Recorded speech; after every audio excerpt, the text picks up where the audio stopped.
미국의 영재고등학교에서 한 학생이 동양인 한국인에게 소리치고 있습니다. 시험을 컨닝한 게 분명하니 다른 어려운 문제도 풀어보라며 말이죠. 그렇게 선생님께서 등장하셨고 아이들을 중재하기 위해서 칠판에 대학생이 풀만한 문제를 써 내려갑니다. 이에 한국인 학생은 문제를 풀기 위해 칠판에 다가가자 거기에 있던 모든 학생들이 놀랐는데요. 도대체 무슨 일이 있었던 걸까요? 안녕하세요. 다양한 감동 사연을 전해드리는 감동 주파수입니다. 구독과 좋아요 부탁드리고 재미있게 시청 바랍니다. 본 내용은 해외 커뮤니티 레딧에 있는 사연을 재구성하여 만들었습니다. 감동적이고 재미있는 사연이나 감동 주파수에서 들려주었으면 하는 내용은 이메일 또는 쪽지로 제보해 주시기 바랍니다. 해당 사연자를 대신해서 저희가 읽어드리겠습니다. 안녕하세요. 미국에서 살고 있는 레이나입니다. 저는 미국 월스트리트에서 애널리스트로 일하고 있습니다. 치열한 경쟁 속에서 살아야 하기에 하루하루가 저에게는 숙제였는데요. 그렇기에 저에게는 모든 것이 경쟁이라고 생각하면서 살고 있었어요. 그렇기에 당연히 자식의 교육마저도 반에서 1등을 해야 한다는 게 제 생각이고요. 제 아이의 이름은 크리스티나입니다. 크리스티나는 어렸을 때부터 영재 교육을 받아서 항상 반에서 1위를 유지하고 있었어요. 영어뿐만 아니라 일어 독일어도 잘했고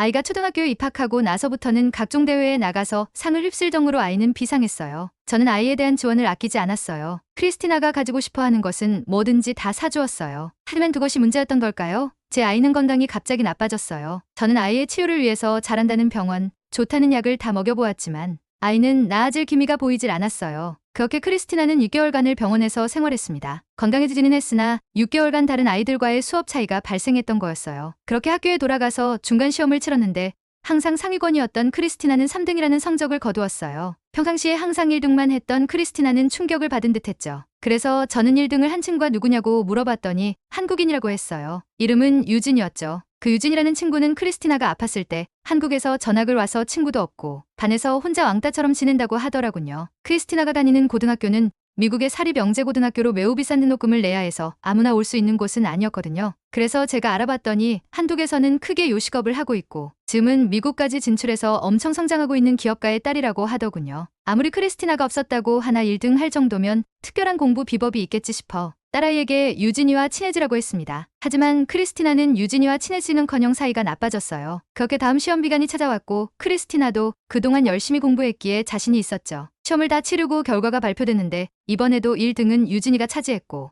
2등은 크리스티나였죠. 인정하기 싫은 크리스티나는 유진에게 소리쳤고 컨닝을 했다는 둥, 시험지를 빼돌렸다는 둥 부정행위를 저질렀다며 억지를 부리기 시작했어요. 그러자 선생님이 나타났고 싸우는 이유를 듣고는 칠판에 누가 봐도 고등학생이 풀만한 문제가 아닌 문제를 내셨죠. 이 문제를 푸는 학생이 이번 시험의 1등이라고 말씀하셨어요. 유진이는 망설임 없이 문제를 풀기 시작하더니 5분 정도 지났을 때쯤 답을 썼어요. 크리스티나도 질 수 없어 문제를 풀려고 했지만 시작조차 하지 못했다더군요. 유진의 답을 본 선생님은 놀라지 않을 수 없었어요. 왜냐하면 그건 대학생들조차 풀기 힘든 문제였는데 선생님 입장에서는 작은 동양인 학생이 그걸 풀었다는 게 놀라웠어요. 그렇게 학교에서 한국인 유진이는 화제의 인물이 되었지만 유진이는 친구 한 명 없었기에 축하해주는 사람이 단 한 명도 없었어요. 크리스티나는 유진이를 인정하고 공부 비법을 알아내기 위함이 아니라 사람으로 친해지고 싶다는 생각에 그날부터 매일 인사를 했어요. 그렇게 크리스티나의 노력과 진심이 통했던 걸까요? 유진이는 크리스티나에게 마음을 열었고 크리스티나를 저녁 식사에 초대하더군요. 저와 크리스티나는 그렇게 한국인 가족의 집에 갔습니다. 그들은 저희를 환영해 주었고 저희는 그렇게 빠르게 친해졌어요. 저는 유진의 공부 비결이 너무 궁금해서 물어봤어요. 그랬더니 믿을 수 없는 말을 하더라고요. 유진이는 한국에 있을 때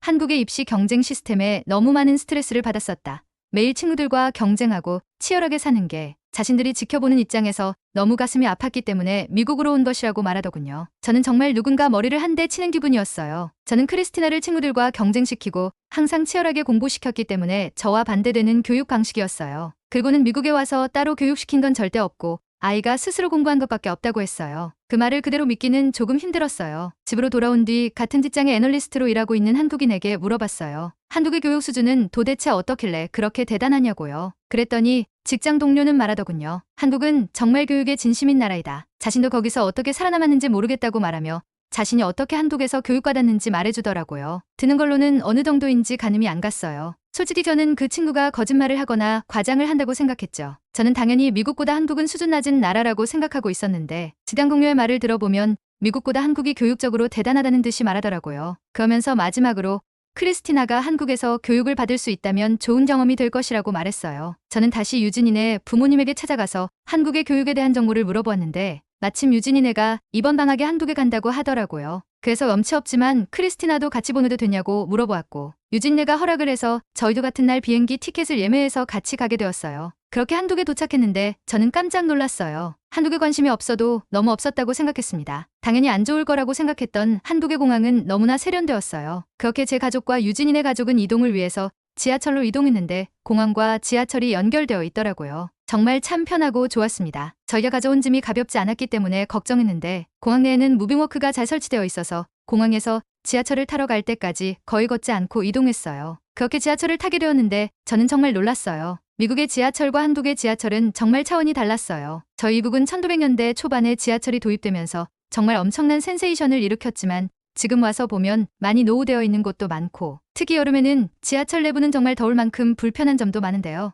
많은 사람들이 미국 지하철을 타기를 꺼려하죠. 그런데 제가 본 서울의 지하철은 정말 깨끗하고 쾌적한 시절에 급하게 사용할 수 있는 생필품을 판매하는 자판기 그리고 서울 지리를 한 번에 볼 수 있는 디지털 노선도까지 지하철역 안에는 서울의 다양한 정보까지 볼 수 있더라고요. 이렇게 잘 되어 있는 지하철은 처음 봤어요. 심지어 속도도 엄청 빠르더군요. 그렇게 저희는 대치동에 도착했어요. 그곳에 정말 틈없이 세워진 건물들은 하나도 빠짐없이 학원이더라고요. 그리고 그곳을 다니는 사람들은 전부 학원이 끝난 학생들이었어요. 너도 나도 할 거 없이 모두 길거리에서조차도 책을 보고 있었어요. 심지어 밥을 먹으면서까지도 말이죠. 늦은 시간이었음에도 불구하고 간판 하나 꺼진 곳 없이 그곳은 밤에도 그야말로 학업전쟁이었습니다. 저는 그렇게 유진 엄마가 알려준 학원을 갔어요. 저한테 예약을 하셨냐고 물었고 유진 엄마가 예약을 해두었더라고요. 저는 무슨 병원도 아닌데 학원에 예약까지 해야 하나 생각했어요. 하지만 상담을 진행하는 순간 저는 한국이 왜 교육왕국인지 알게 되었습니다. 학원 시장님께서는 크리스티나와 영어로 자연스럽게 상담을 진행하셨고 딸의 레벨 테스트를 진행했어요. 크리스티나가 문제를 해석하는 수준을 파악하고는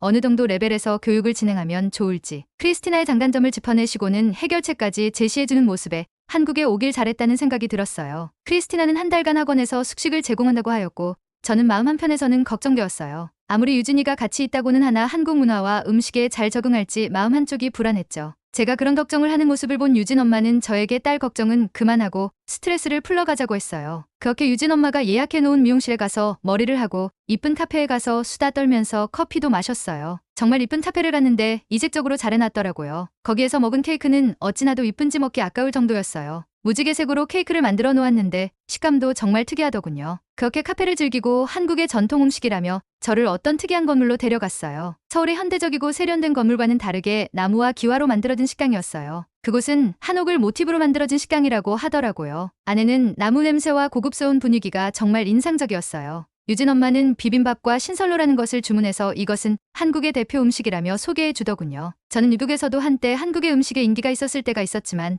먹어보지는 않았기에 궁금했어요. 비빔밥은 정말 맛도 맛이었지만 음식인지 미술 작품인지 모를 정도로 이쁘게 나와서 너무 인상적이었어요. 맛도 정말 다채로워서 각종 채소와 나물들 그리고 고기가 다양한 식감과 맛을 연출했어요. 신선로 또한 인상적이었어요. 음식을 담고 있는 용기와 음식의 맛까지 정말 예술작품이었습니다. 그렇게 음식을 다 먹고 저희는 연극을 보기 위해서 예술전당에 방문했습니다. 그렇게 연극 중에 먹을 간단한 음식을 사고 입장하기 전에 화장실에 가기 위해 음식들과 가방을 유진 엄마에게 맡겼어요. 그렇게 화장실에 나와서 유진 엄마를 찾아 두리번거렸는데 보이지 않았어요. 그러고는 제가 맡긴 음식과 가방이랑 유진 엄마 물품이 덩그러니 책상 위에 올려져 있더라고요. 저는 깜짝 놀랐어요. 그곳에는 그날 연극을 보러 오기 위해서 온 사람들이 얼마나 많았는데 후회나 얻어 가져가면 어쩌려고 겁도 없이 소지품을 두고 사라지다니요. 그것도 가방이랑 핸드폰 같은 비싼 물건으로 유진 엄마는 잠깐 휴를 가지러 갔다 왔다고 했어요. 저는 물어봤어요. 대체 어쩌려고 귀중품을 두고 자리를 비웠냐며 말이죠. 그랬더니 유진 엄마는 웃으며 말했어요. 어차피 아무도 안 가져가니 걱정하지 말라고 했어요. 아니 그게 무슨 말인지 이해를 할 수가 없었어요. 한국에서는 정말 특이하게 공공장소에서 물건을 방치해도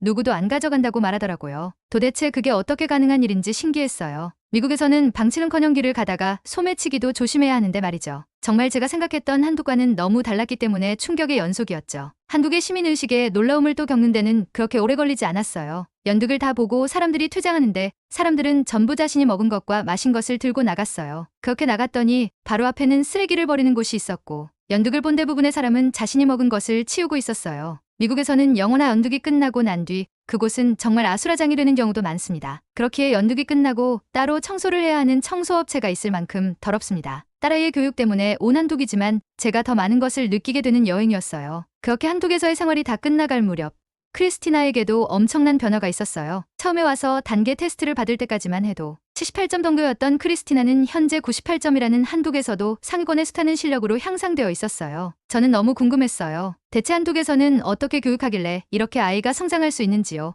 학원 원장님께서는 학생의 수준과 약점을 파악한 뒤 단순 문제만 풀게 하는 게 아닌 풀이 방식에 대한 이해와 학생이 가지고 있는 약점을 강점으로 바뀔 수 있게 솔루션을 했다고 하더라고요. 저는 말을 듣고 바로 실력 향상의 이유를 납득했어요. 그 후 자신의 약점에 대한 문제를 반복 학습을 통해서 자신감을 키워준다고 했어요. 한국에서의 일정을 보내고 미국에 돌아온 딸아이는 저에게 말했어요. 대학에 들어가고 나서 한국으로 교환학생이나 1년 정도 한국 생활을 해보고 싶다는 말이었죠. 그 말에 저는 적극 동의했습니다. 제가 한국에서 지내면서 느꼈던 한국은 배울 점이 정말 많은 나라이기 때문에 저는 적극 추천했습니다. 아이는 지금 명문 아이비리그로 진학을 하기 위해 한국에서 배운 공부법대로 열심히 공부하고 있답니다. 라고 사연 보내주셨는데요. 역시 자원 하나 없는 한국이 이만큼 발전할 수 있었던 건 한국인들의 높은 교육열과 학구열 때문이 아니었나는 생각을 하게 되네요. 오늘 감동 주파수의 사연은 여기까지입니다. 구독과 좋아요는 영상을 제작하는데 많은 힘이 됩니다. 영상이 마음에 드셨다면 주위 분들에게 이 영상을 공유해보시는 건 어떨까요? 다음에 더 가슴 따뜻해지는 사연으로 돌아오겠습니다. 긴 영상 시청해주셔서 대단히 감사합니다.